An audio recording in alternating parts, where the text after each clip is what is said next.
Hello! So we've been talking about how we can really get a feel for some data which we may get given. And one of the ways that we can get a feel for that data is by taking this thing called an average. Remember, it comes in three forms. It comes in mean, it comes in median, and it comes in mode. And we talked in the last few videos about what that actually means, what each one of these actually means, what the bases are, or the ideas are behind these three different types of averages. But essentially, all an average does, it just gives me a number that represents our data that we may have. So if we have an example, a data set of 200 numbers, then all an average will do is it'll just return me one number that just represents that data.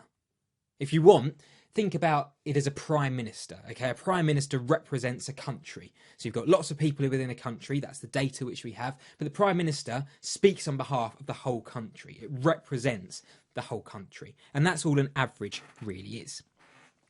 But there are some situations where an average isn't necessarily going to give us the best result. And I'm going to show you an example now.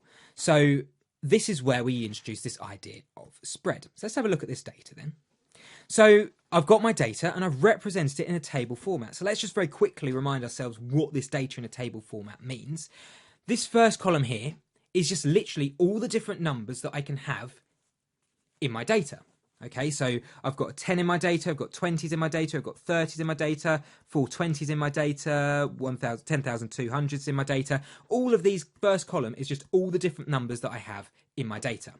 This second column corresponds to something called the frequency, which is just how often those numbers come up. So for example, if I look at this first row, all that means is that 10 comes up twice. So if I wanted to write that out, I'd have 10 followed by 10. Then if I looked at, I don't know, let's say, for example, this final row, this penultimate row, this is basically saying that 10,100, so 10,100 comes up 3 times. So I have 10,100, 10,100, 10,100. Okay, so, this is just all our data is basically means represented in a table format. Now, statisticians have got lots of fancy tools at their disposal. But by far and away, the most efficient and effective mathematical statistical analysis tool, whatever you want to call it, is just simply drawing a graph. Because if you're good at interpreting graphs, then you can really easily visualize what's going on.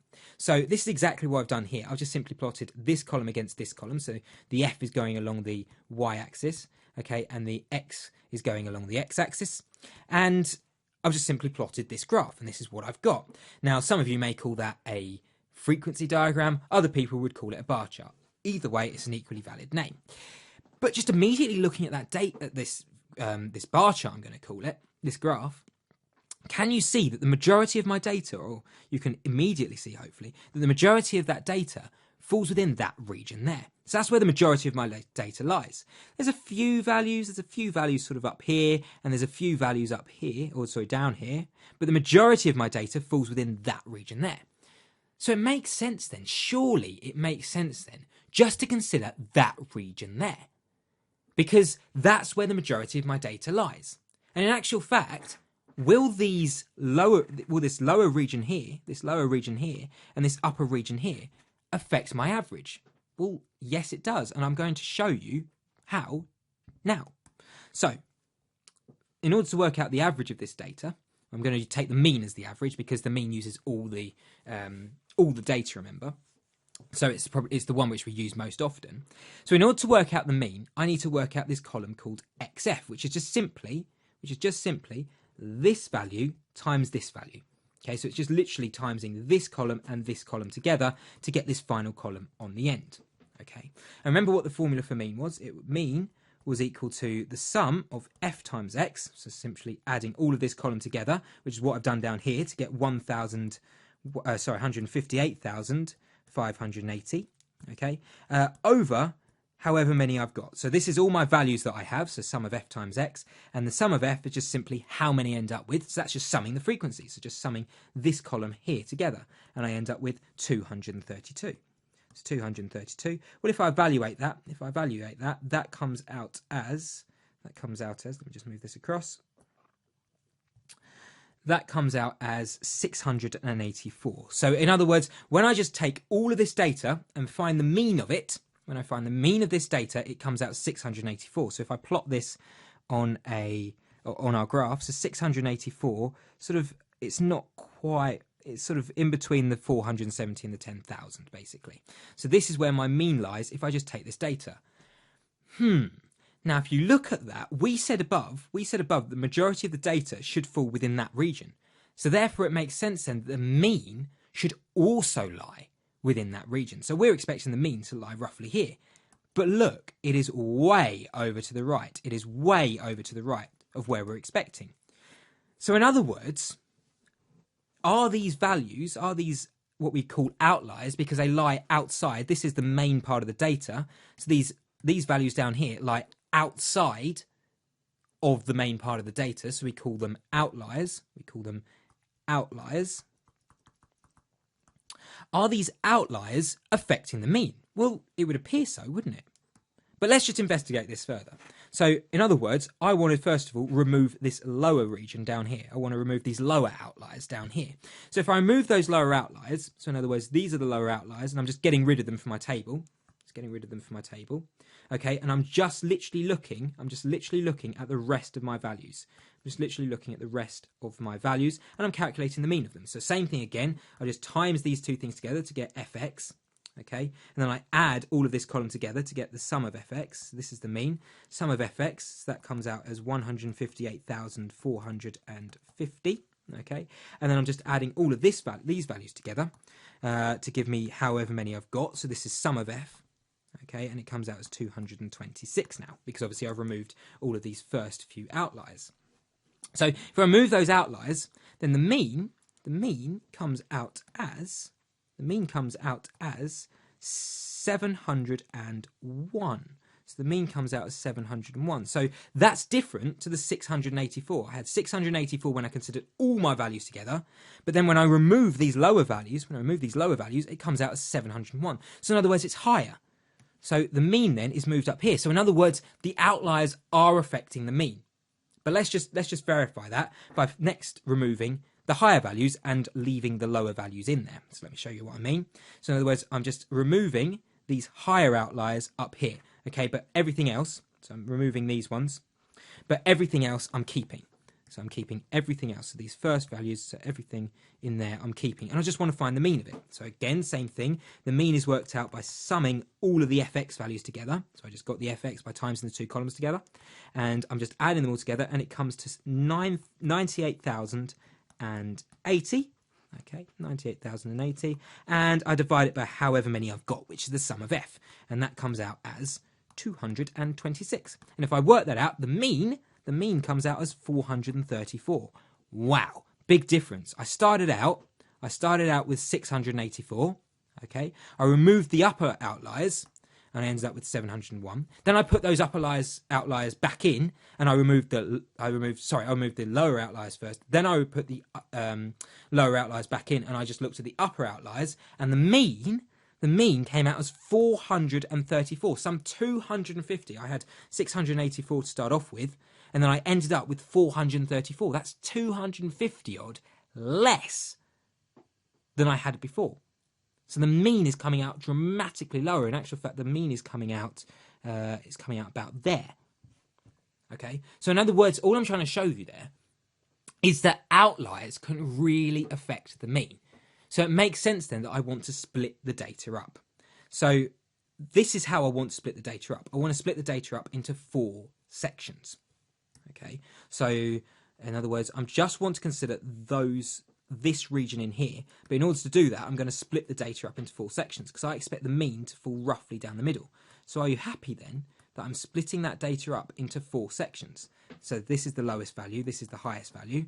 By the way, what is the range from the highest value to the lowest value? Well, we call it the range. Okay, the range is just simply the difference between the highest value and the lowest value. So it's just simply the range in which all of our data points lie, and that's called the range. Okay.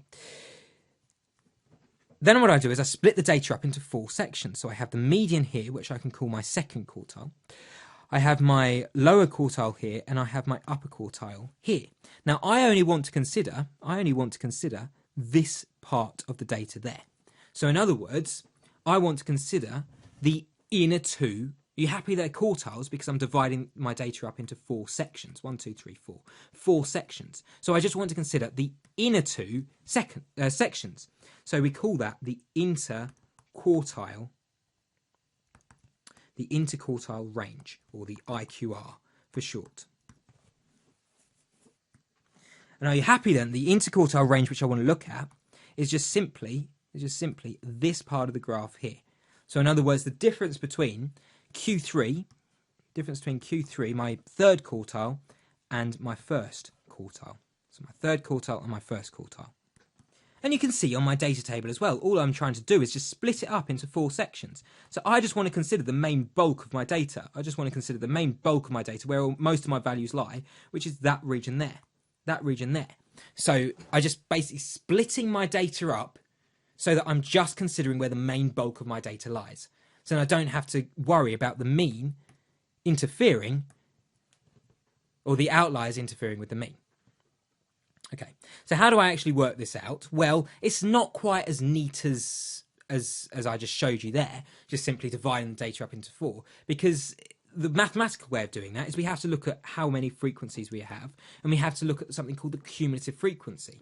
Okay, so we have 232 things in total, and we're just simply going to divide those 232 things up into 4 sections. And if we divide those 230 things up into 4 sections, we'll have each section, so each section on our graph, so this section, this section, this section, and this section, each section on our graph will work out to be 232 over 4, which works out in my head to be 58. So each section we work out to be 58 in height. Now, the thing is, it kind of goes awry when we look at this graph here, because you can see I've got 4 in my first 4 pieces of, looking at my table. I've got my first 4 rows in my first quartile, the next 2 rows in my second quartile, but then only 1 row in my third quartile, and then how many rows? 5 rows in my fourth quartile. So it doesn't quite work out nicely on my table. But actually, if we use a different graph, it looks much, much nicer. And this is the graph which I'm using. Now, I've simplified it slightly, but you get the overall idea. It should look like this nice S shape, okay? The median should lie roughly in the middle. The lower quartile should lie roughly there, and the upper quartile should lie roughly there. So in other words, the 2 flat bits of the graph, so that bit there and that bit up there, should lie in the two outer quartiles. But the majority of the data, so this bit here and this bit here, should lie on that sort of sloping section of the graph. Sorry, there's lots of blue going on. Maybe if you use a different colour. Should lie on that sloping section of the graph. That's where the majority of the data should lie. And actually, if you look at this table, it does work out.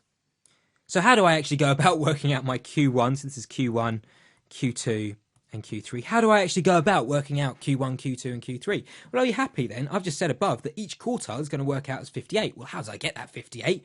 I just simply added together however many values which I've got.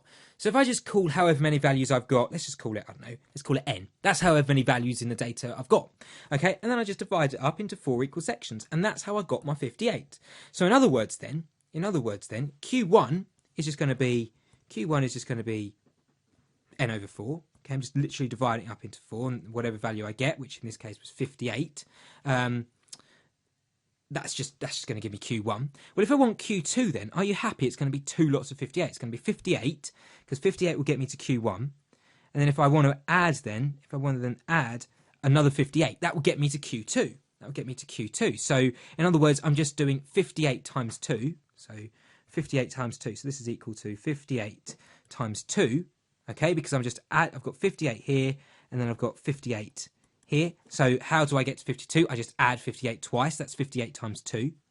So Q2 is just 58 times 2. So in other words, my 58 I got from n over 4. So n over 4 gives me 58. Okay, and so then I'm just timesing. So 2 times n over 4, and that should give me 116.